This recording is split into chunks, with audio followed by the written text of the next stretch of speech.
So I know that it's not new news. However, we did get the big update, and I guess you can call it a big update from Gemini regarding all their cryptic posts regarding XRP, and it's basically just a credit card with the XRP logo on it.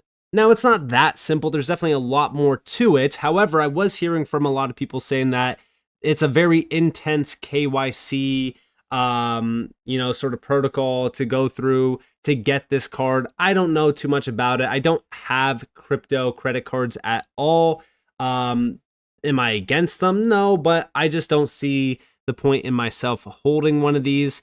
However, I'm sure that a lot of you out there definitely see some value in having this credit card, which we'll go over why here in a moment. But right off the rip, we do have the big update introducing the Gemini Credit Card XRP Edition from Ripple, RLUSD, now supported for US spot trading, simplified trading, no extra conversion fees, fast and simple access to crypto and stable value, special edition designed for the XRP community as well. Now, here is the full update from Ripple XDev, which kind of gives us a little bit more of a breakdown. So pay with money, earn extra rewards back on your purchases, XRP.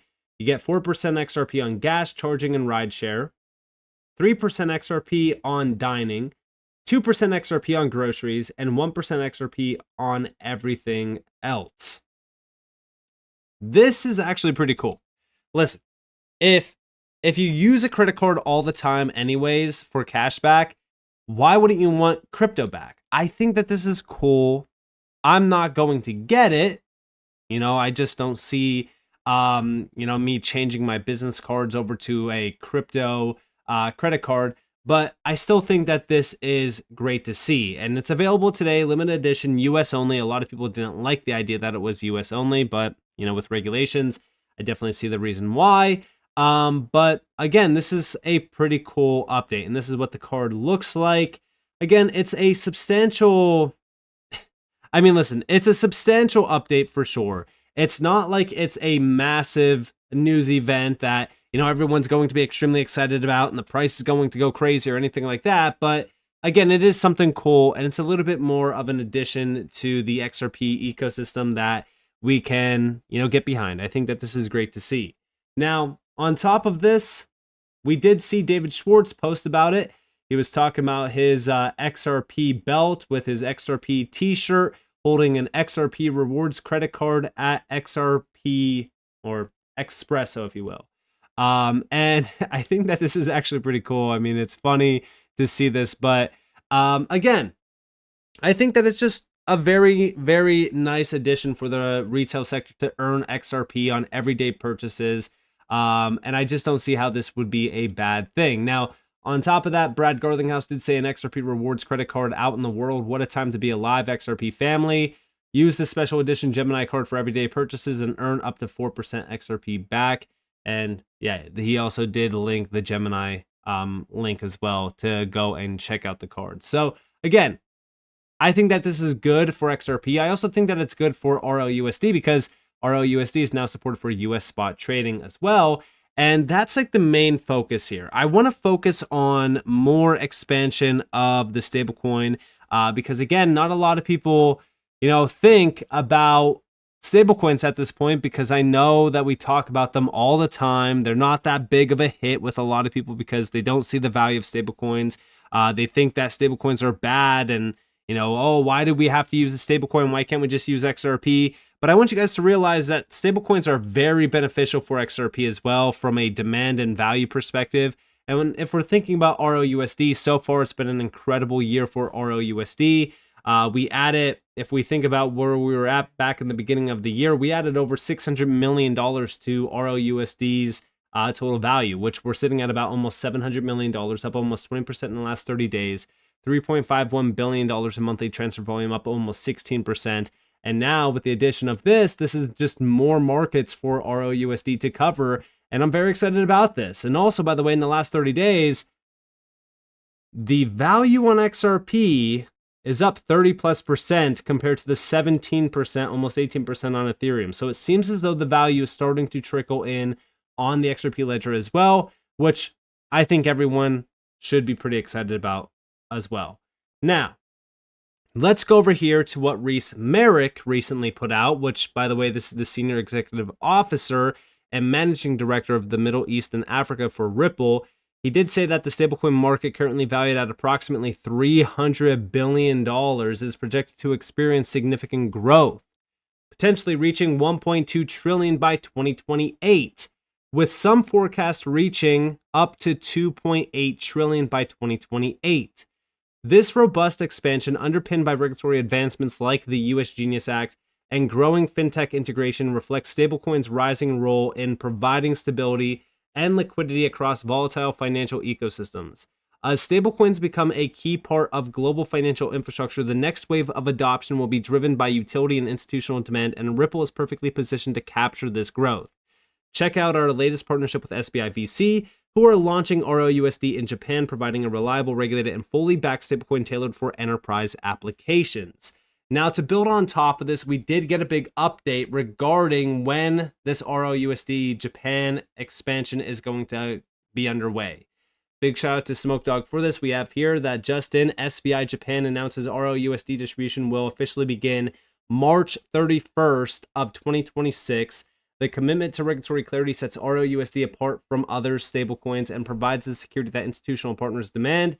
We are confident that this partnership will not only drive stablecoin adoption utility in Japan, but also set a new benchmark for the entire market. And this is all documented within this document from SBI Holdings as well, which, hey, this is great to see. Again, I think going into 2026 and going forward as well, ROUSD is just going to grow more and more and more and more, and I'm very happy about this because, again, if you hold XRP, you should understand how stablecoins work. You should understand why stablecoins are so crucial for these networks.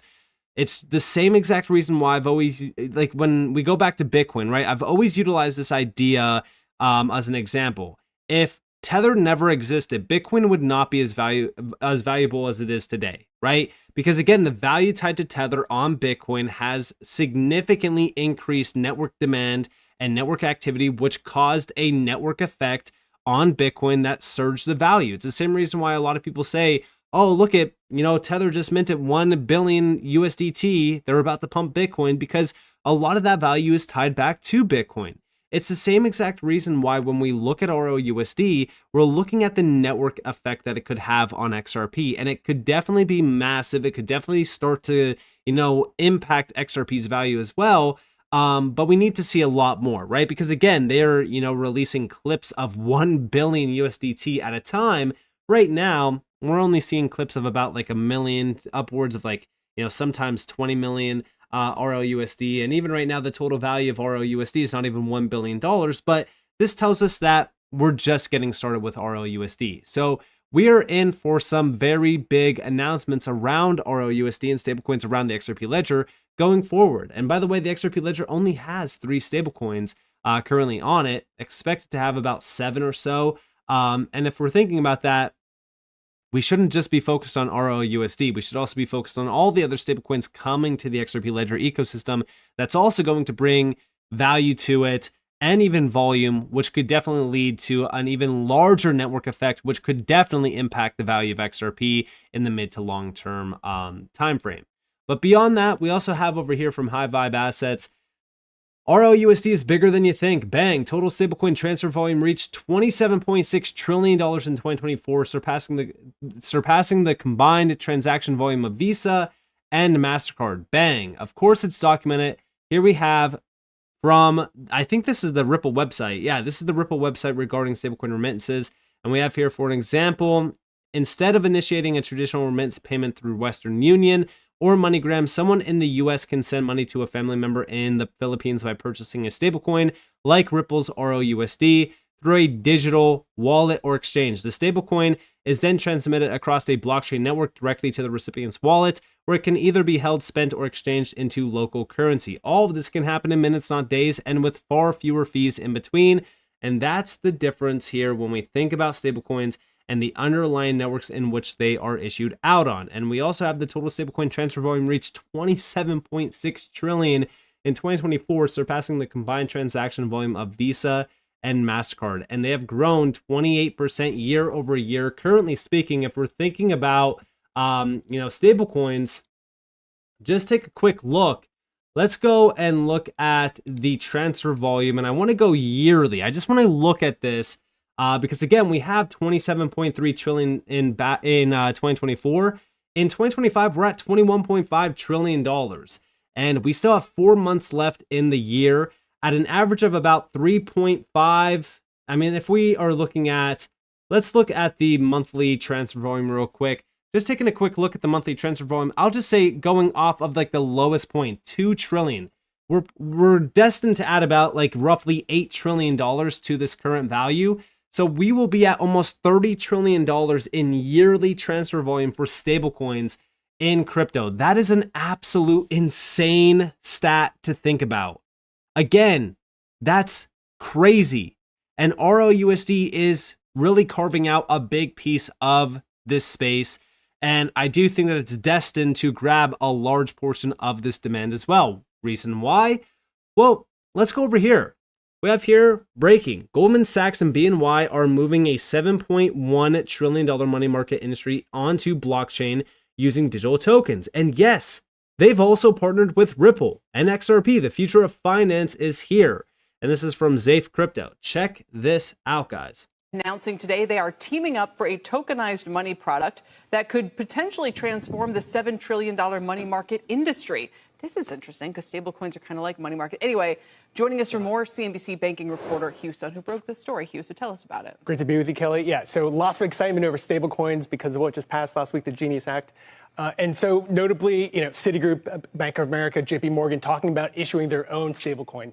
But what stablecoins can't do, and they don't do, is actually offer a yield. So part of the solution, and that BNY and Goldman Sachs, the reason why they're so excited about this innovation is that, if they have a future in which all these assets reside in the blockchain, they're going to be institutional players. Now we're talking about hedge funds, we're talking about pensions, we're talking about corporate treasurers who are going to want to have a yield. And so it's essentially taking the money market, industry, which is 7.1 trillion, bringing it to the blockchain and making it transferable in a way. So help me understand this. How is this then different than a dollar, cash, money, or a short-term treasury bill, T-bill? Yeah. What is this? Why do we need this? Okay. I know I'm dense. I'm struggling. No, it's good to talk about, Ryan. So there is the idea, and it's not supported by everybody, that essentially you're going to have a stable coin with a yield as a result of this. And actually, some people are proponents of that. They think that's a good thing. But how are they getting a yield? They're buying T-bills. Well, it's just a money market. You've got money markets when you're in, So the yield's going to be like 1 cent, infinitesimal, effectively. I'm getting close to 3.84%. Yeah, if you go for a money market with a high yield, you can do that. Yeah, and so there is a decent yield on this. Corporate treasurers would want to put their cash, instead of having it 0%, actually earning a yield close to 3-4%. That's the reason why they would want to do it. And so this is taking this asset, which is well trusted. It's gained maybe $2 trillion in the last 2 or 3 years, the rate hiking cycle, and turning it into a token. Why would you want that? You might ask. I mean, ultimately, the thinking is from these guys is that if a cash management situation, they actually want to raise funds. They want to sell this the money market fund instead.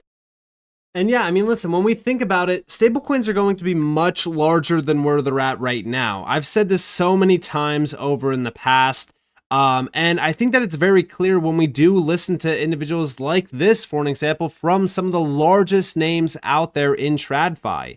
This is no longer, a scenario where we're thinking about, I wonder if stablecoins are going to be much larger than what they are today. No, they're destined to be. They're almost guaranteed to be larger than what they are today because we know that adoption is not going to slow down. We know that it's only going to accelerate more and more and more. And if we're thinking about that, and then we think about BNY Mellon's recent post on July 9th, which, by the way, is pinned on their X account of them being selected to custody Ripple USD reserves, it's very clear that Ripple is becoming a much larger player in the world of not just crypto and digital finance, but also even, you know, TradFi. I mean, it's crazy to think about this, but again, this is why we say that ROUSD and what Ripple is doing, this has always been planned. They're working with the biggest names out there. It's hard not to be extremely excited about where this space is headed.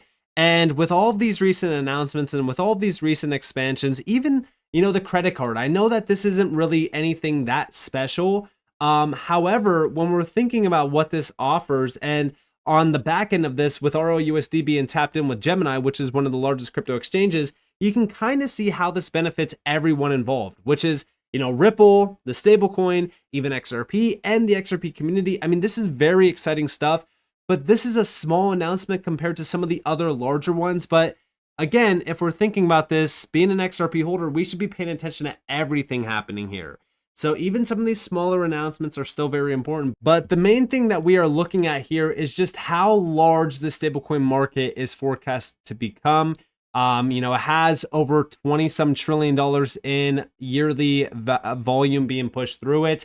I still think that ROUSD could carve out a large portion of this. We still look at, you know, what's been like the largest player here in terms of networks. You know, Solana was one of the largest networks here with 11.4 billion or 11.4 trillion dollars tied to it alone.